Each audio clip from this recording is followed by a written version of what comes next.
పాడేరులో 2024 ఎన్నికల నాటికి 2024 ఎన్నికల నాటికి పాడేరులో కూడా క్లాసులు ప్రారంభమైన మెడికల్ కాలేజ్,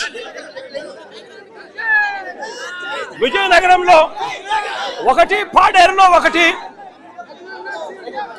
కాలేజీలలో క్లాసులు కూడా స్టార్ట్ అయిపోయిన పరిస్థితుల్లో ఉత్తరాంధ్రలో మరో 2 కాలేజీలు కనిపిస్తా ఉన్నాయి.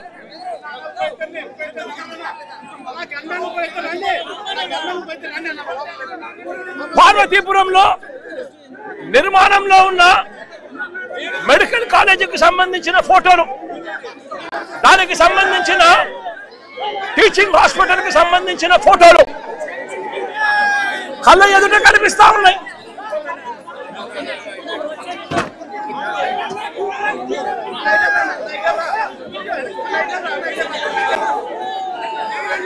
నర్సీపట్నంలో ఇక్కడే నిర్మాణంలో ఉన్న ఈ కాలేజీ కూడా కనిపిస్తుంది. ఒకవైపున ఈ కాలేజీలు కనిపిస్తా ఉన్నాయి, మరోవైపున పలాసలో సూపర్ స్పెషాలిటీ హాస్పిటల్ పూర్తిగా నిర్మాణం కూడా అయిపోయి ఉన్న సూపర్ స్పెషాలిటీ హాస్పిటల్ కూడా ఇవాళ పలాసలో కిడ్నీ రీసెర్చ్ సెంటర్ కింద ఇవాళ కనిపిస్తా ఉన్న పరిస్థితులు కూడా కళ్ళ ఎదుటే కనిపిస్తా ఉన్నాయి. నేను అడుగుతా ఉన్నా ఇదే పెద్ద మనిషి చంద్రబాబు నాయుడు గారిని, అయ్యా చంద్రబాబు గారు, ఇదే ఉత్తరాంధ్ర ప్రాంతంలో 4 మెడికల్ కాలేజీలకు సంబంధించిన పరిస్థితి ఇది.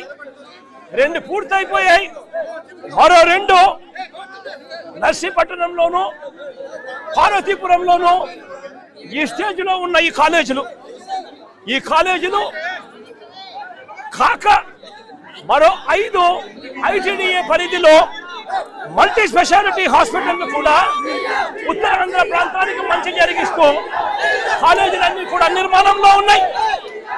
ఉత్తరాంధ్ర ప్రాంతంలో ఐటీడీఏ హాస్పిటల్ కూడా నిర్మాణంలో ఉన్నాయి. పార్వతీపురం, సీతంపేట, రొంపచోడవరం, బొట్టాయిగూడెం, దోర్నాలలో కూడా ఈ కాలేజీలన్నీ కూడా ఈ మల్టీ స్పెషాలిటీ హాస్పిటల్ అన్ని కూడా ఐటీడీఏ పరిధిలో నిర్మాణంలో ఉన్నాయి. Seethampeta, Parvathipuram college, Parvathipuram multi speciality hospital దాదాపుగా పూర్తయిపోయాయి. పలాసలో ఇంతకు ముందు నేను చూపించినట్టుగా కిడ్నీ రీసెర్చ్ సెంటర్ కు సంబంధించిన హాస్పిటల్ కూడా పూర్తయిపోయింది. నేను అడుగుతా ఉన్నా, ఉత్తరాంధ్రకు ఇంత మంచి చేసే కార్యక్రమాలు ఒకవైపున ఇక్కడ జరుగుతూ ఉంటే, ఇక్కడ చంద్రబాబు నాయుడు గారు కుట్రలు చేస్తా ఉన్నారు. 17 మెడికల్ కాలేజీలు 7 మెడికల్ కాలేజీలు మేము ఉండగానే పూర్తయిపోయిన పరిస్థితులు దాదాపుగా కనిపించాయి. ఇందులో 5 మెడికల్ కాలేజీలు మేముండగానే 5 మెడికల్ కాలేజీలు మేముండగానే పూర్తయిపోయి క్లాసులు కూడా మొదలైపోయాయి. 2023-24లోనే క్లాసులు కూడా స్టార్ట్ అయిన మెడికల్ కాలేజీలు విజయనగరం, రాజమండ్రి, ఏలూరు, మచిలీపట్నం, నంద్యాల ఈ 5 కాలేజీలు కూడా పూర్తిగా కాలేజీలలో క్లాసులు కూడా 2023-24లో స్టార్ట్ అయిపోయి ఇప్పటికే 3 బ్యాచ్లు అడ్మిషన్లు కూడా పొందారు. 800 మెడికల్ సీట్స్ ఈ 5 కాలేజీలలో అందుబాటులోకి వచ్చాయి. మరో 2 కాలేజీలు పులివెందుల, పాడేరు, ఈ 2 కాలేజీలు కూడా చంద్రబాబు నాయుడు గారు అధికారంలోకి వచ్చే నాటికే పాడేరులో క్లాసులు కూడా 50 సీట్లతో పాడేరులో క్లాసులు కూడా స్టార్ట్ అయిపోయిన పరిస్థితులు పాడేరులో కనిపించింది. పులివెందులో మరో 50 సీట్లకు సంబంధించి నేషనల్ మెడికల్ కౌన్సిల్ వాళ్ళు 50 సీట్లకు సంబంధించి అనుమతి ఇస్తూ కేంద్రం క్లాసులు బిగిన్ చేయమని చెప్తే చంద్రబాబు నాయుడు గారు మాకు క్లాసులు వద్దు, మెడికల్ కాలేజీ వద్దు అని చెప్పి చంద్రబాబు నాయుడు గారు తిరిగి వెనక్కి రిజెక్ట్ చేసిన పరిస్థితులు. అంటే చంద్రబాబు నాయుడు గారు అధికారంలోకి వచ్చే నాటికే దాదాపుగా 7 కాలేజీలు విజయనగరం, రాజమండ్రి, ఏలూరు, మచిలీపట్నం, నంద్యాల, పులివెందుల, పాడేరు ఈ 7 మెడికల్ కాలేజీలకు సంబంధించి దాదాపుగా పూర్తిగా క్లాసులు మొదలైపోయి పూర్తిగా ప్రాజెక్టులు అయిపోతా ఉన్న పరిస్థితుల్లో ఈ 7 కాలేజీలు కనిపిస్తా ఉన్నాయి. మిగిలింది మరో 10 కాలేజీలు.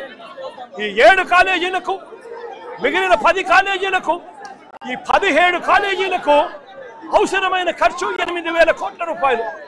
ఇందులో దాదాపుగా 3,000 కోట్ల రూపాయలు చంద్రబాబు నాయుడు గారు అధికారంలోకి వచ్చే నాటికే 3,000 కోట్ల రూపాయలు దాదాపుగా ఖర్చు చేసి ఈ స్థాయిలోకి ప్రాజెక్టులన్నీ కూడా తీసుకొని రావడం జరిగింది. నేను అడుగుతా ఉన్నా, ఇదే పెద్ద మనిషి చంద్రబాబు నాయుడు గారు 5 సంవత్సరాలలో 5,000 కోట్ల రూపాయలు ఖర్చు చేయలేరా అని అడుగుతా ఉన్నాను.